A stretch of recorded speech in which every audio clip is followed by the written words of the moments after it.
गुरु गीता का सूत्र कहता है, गुरु दर्शित मार्गेण मनः शुद्धिम तु कारयेत अनित्यम खंडयेत सर्वम यत् किंचिदात्म गोचरम। अर्थात जो गुरु मार्ग है, जो प्रकट हुआ है, उस मार्ग से मन को शुद्ध होने देना है और मन और इंद्रियों से भोगे जाने वाले सारे भोग जो अनित्य हैं उन्हें पहचानना है और उनको उनके अनित्यता के अनुसार ही गिर जाने देना है। मन की शुद्धि कैसे होगी? बिल्कुल वैसे ही जैसे सूत्र में बात कही गई। अनुवाद जो मैं देख रहा हूं उसमें कर दिया गया, त्याग कर देना चाहिए। करने की जरूरत नहीं। जब हमने अनित्य को अनित्य की तरह पहचाना, अर्थात ट्रांजिएंट को, क्षणभंगुर को क्षणभंगुर की तरह पहचाना, तो स्वतः ही गिर जाएगा। और जब कोई क्षणभंगुर को, अनित्य को, ट्रांजिएंट को वैसे का वैसा पहचान लेता है, वही उससे मुक्ति होती है। समस्या खड़ी होती है और मन की अशुद्धि भी तभी पैदा होती है जब हम अनित्य को नित्य बनाने की चेष्टा करते हैं।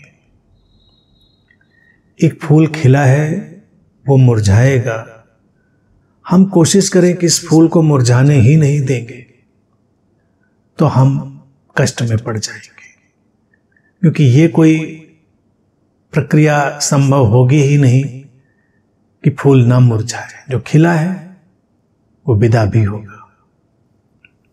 अब इसको अगर हम देख लेते हैं तो हमारे मन में एक तरह की शुद्धि है, कोई अटकाव, कोई भ्रम उसके भीतर प्रवेश नहीं करता।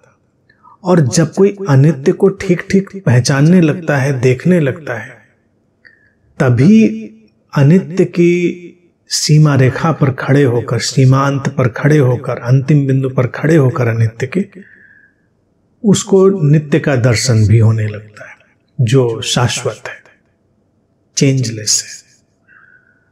तो प्रक्रिया क्या है कि अटकना नहीं है किसी चीज में। अनुवाद करने वालों की समस्या क्या होती है? वो कर दें, ऐसा करें, ये सब बातें लेकर चलते हैं। जैसे अनुवाद में मन को शुद्ध करें, करें क्या? पहले तो ये जाने कि मन अशुद्ध हुआ कैसे। अशुद्ध हुआ जान लिया तो मन शुद्ध हो जाएगा। गुरु के द्वारा दिखाया गया मार्ग एक ही मार्ग है, बोध का। सतत गहरी प्रामाणिक प्यास से भरकर, गहरी अभिप्सा से भरकर सत्य की खोज करते रहना। सत्य की खोज का तात्पर्य क्या है? सत्य की खोज ऐसे नहीं कि सत्य कोई ट्रॉफी की तरह कहीं रखा है और हम एक दिन खोज लेंगे उसको। सत्य की खोज ही यही है कि क्या मूल्यवान है, क्या गैर मूल्यवान है, उसको जानते रहना। क्या अनित्य है, क्या नित्य है, इसको बहुत स्पष्टता से देखते रहना। और जब हम इस तरह से यात्रा में चलते हैं तो हमारे भीतर एक गहरी आंतरिक शुद्धि प्रकट होती है। और जब आंतरिक शुद्धि प्रकट होती है तो हमारे बाहर का भी पूरा जीवन शुद्ध हो जाता है, प्योर हो जाता है। इसको कहते हैं प्योर लाइफ। अब ये शुद्ध जीवन क्या है? शुद्ध जीवन आनंदमय, शांतिमय, मुक्त जीवन है।